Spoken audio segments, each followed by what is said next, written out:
Hello everyone, welcome to Adhyalaksh YouTube channel. Good morning all of you. Today is 3rd December, the third day of the 12th month of the year holds its own special place in history. Many such incidents have happened in the country and the world today, which is very important for you to know. So let's take a look on today's history. नमस्कार, अध्ययन लक्ष्य में आपका बहुत स्वागत है। आज 3 दिसंबर है। साल के 12वें महीने का ये तीसरा दिन इतिहास में अपनी खास जगह रखता है।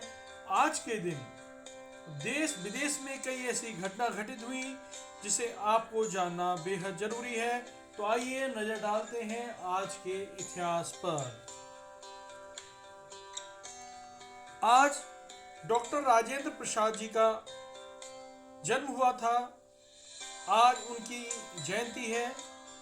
आज उन्हीं के बारे में हम सभी लोग जानेंगे। तो स्टार्ट करते हैं। 3 दिसंबर 1884 को डॉक्टर राजेंद्र प्रसाद का जन्म बिहार में हुआ।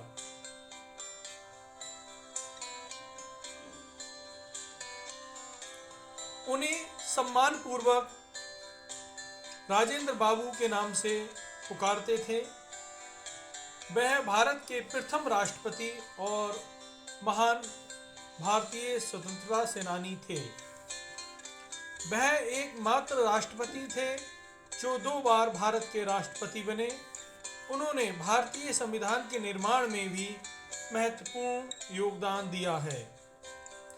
12 वर्ष तक राष्ट्रपति के रूप में कार्य करने के पश्चात उन्होंने 1962 में अपने अवकाश की घोषणा की। अवकाश लेने के बाद ही उन्हें भारत सरकार द्वारा सर्वोच्च नागरिक सम्मान भारत रत्न से उन्हें सम्मानित किया गया।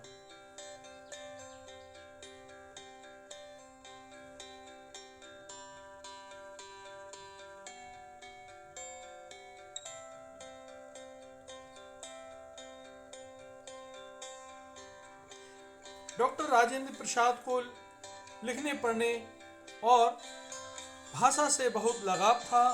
हिंदी अंग्रेजी के अलावा उन्हें बंगाली और गुजराती का भी व्यवहारिक ज्ञान था।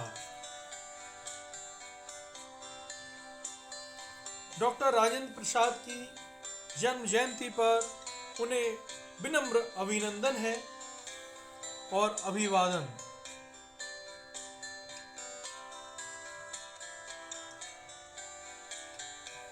आज के दिन की एक और हिस्ट्री, उसको आगे जानिए।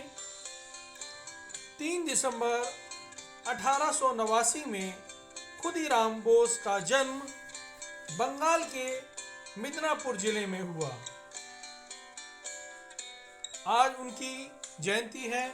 उन्हें इस YouTube चैनल के माध्यम से कोटि कोटि नमन करेंगे और उन्हें फिर से याद करेंगे आज के उनके जन्मदिन पर। वे देश के महान क्रांतिकारियों में से एक थे। स्कूल छोड़ने के बाद रिवॉल्यूशनरी पार्टी के सदस्य बने और वंदे मातरम के पैम्फलेट वितरित करने में उन्होंने महत्वपूर्ण भूमिका निभाई।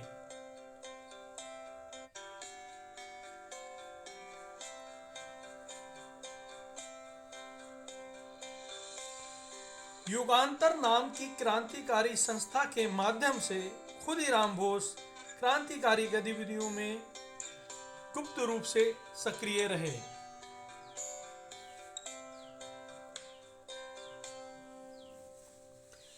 अगस्त 1908 में उन्हें मुजफ्फरपुर जेल में फांसी दे दी गई।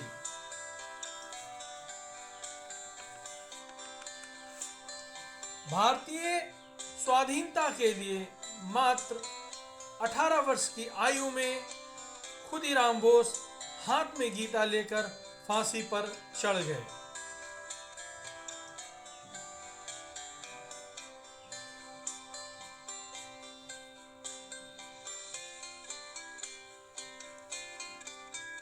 उनके नाम पर 1990 में डाक टिकट भी जारी किया गया भारतीय डाक द्वारा।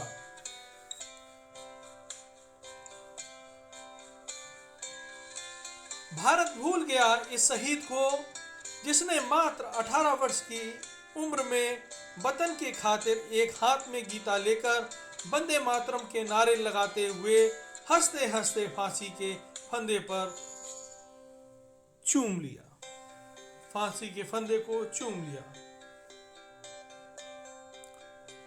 हम भी आराम उठा सकते थे घर पर रहकर, हमको भी माँ बाप ने पाला था सब दुख सहकर।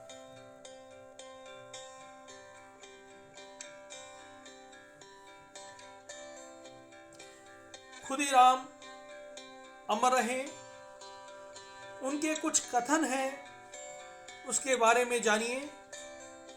क्या गुलामी से बड़ी और कोई भद्दी दूसरी बीमारी हो सकती है क्या?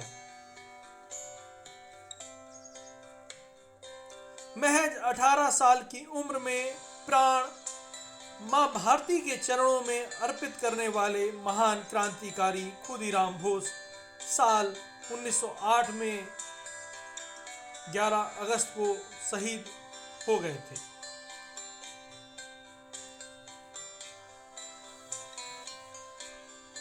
जब उन्हें फांसी दी गई उनकी उम्र 18 साल 8 महीने और 8 दिन थी।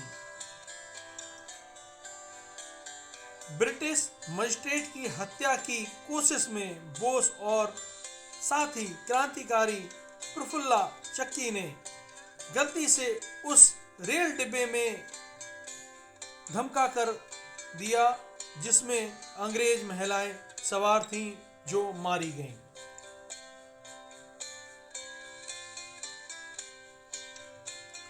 स्कूल में पढ़ाई के दौरान ही क्रांतिकारी बन गए थे वो, और अरविंदो और बहन निवेदिता का उन पर काफी असर था।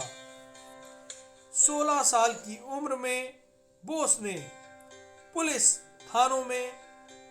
थानों के करीब और सरकारी दफ्तरों को निशाना बनाकर बम धमाके किए।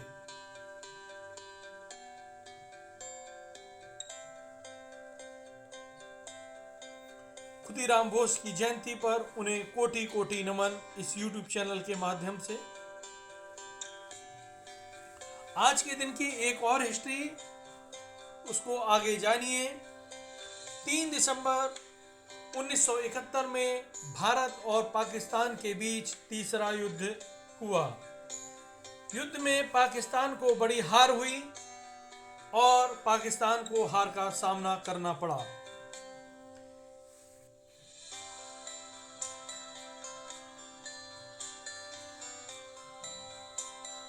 इस हार के परिणाम स्वरूप पूर्वी पाकिस्तान आजाद हो गया और बांग्लादेश के रूप में एक नया देश बन गया।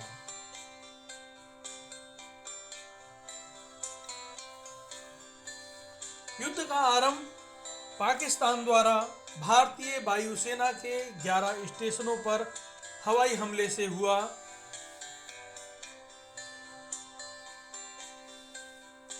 दिन तक चले इस युद्ध में 16 दिसंबर को ही पाकिस्तानी सेना ने सरेंडर किया। लगभग 93,000 पाकिस्तानी सैनिकों को भारतीय सेना द्वारा युद्ध बंदी बनाया गया।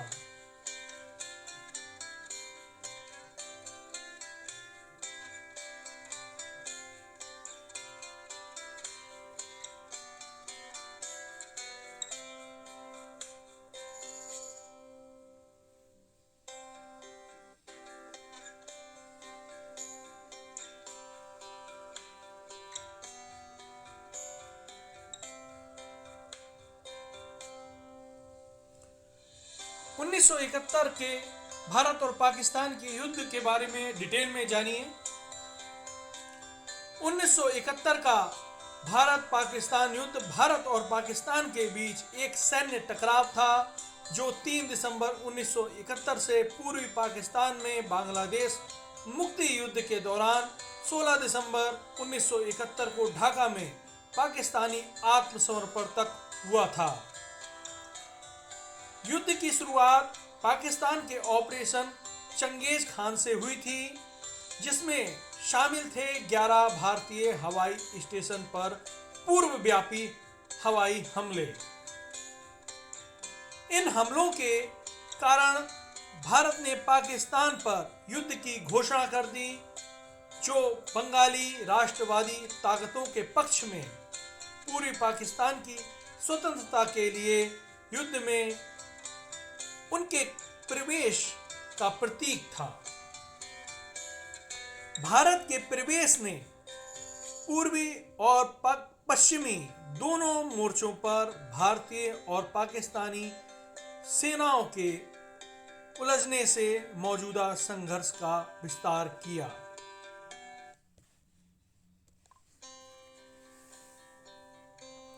युद्ध शुरू होने के 13 दिन बाद भारत ने स्पष्ट बढ़त हासिल की और पाकिस्तानी सेना की पूर्वी कमान ने 16 दिसंबर 1971 को ढाका में आत्मसमर्पण के दस्तावेज पर हस्ताक्षर किए, जो पूर्वी पाकिस्तान के नए राष्ट्र के रूप में गठन का प्रतीक था। बांग्लादेश का भारतीय सेना ने लगभग 93,000 पाकिस्तानी सैनिकों को बंदी बना लिया था, जिसमें पाकिस्तानी सशस्त्र बलों के 79,676 से 81,000 वर्दीधारी कर्मी शामिल थे, जिसमें कुछ बंगाली सैनिक भी शामिल थे जो पाकिस्तान के प्रति वफादार रहे थे। शेष 10,324 से 12,500 कैदी नागरिक थे, या तो सैन्य कर्मी के परिवार के सदस्य या सहयोगी थे।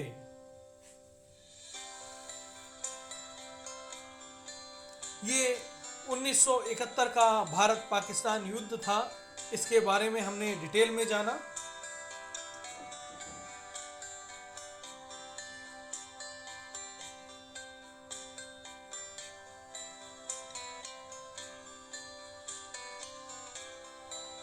आज के दिन की एक और हिस्ट्री है। आज ही के दिन मेजर ध्यानचंद जी का निधन हो गया था और ये हॉकी के जादूगर कहलाते थे। उन्हें आज भी हॉकी के जादूगर के रूप में जाना जाता है। उनके बारे में आगे जानिए। Father of Indian sports.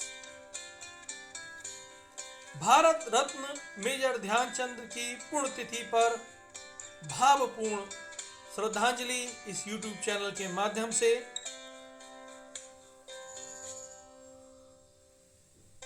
आज 3 दिसंबर को उनका निधन हो गया था 1979 में, और उनका जन्म 11 अगस्त 1905 को हुआ था। हॉकी स्टिक से कई चमत्कार दिखाने वाले मेजर ध्यानचंद का जन्म 1905 में 19 अगस्त को हुआ था। हम उन्हें सलाम करते हैं। हॉकी के जादूगर यानी कि मेजर ध्यानचंद ने 3 ओलंपिक गोल्ड मेडल जीते, 400 से ज्यादा इंटरनेशनल गोल, 22 साल खेले भारत के लिए, और 1936 ओलंपिक में जर्मनी के खिलाफ खिताबी मुकाबले में उन्होंने हैट्रिक मारी। मैच भारत ने 8-1 से जीता। उनका ये कथन था, हॉकी मेरे लिए मेरा मजहब है।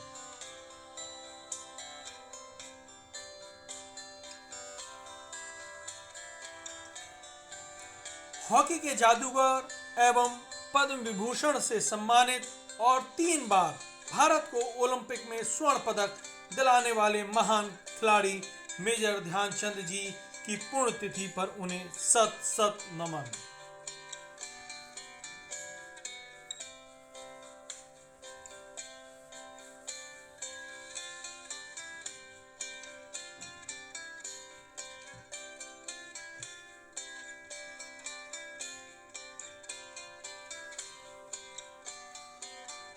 साथियों, आप सभी लोगों का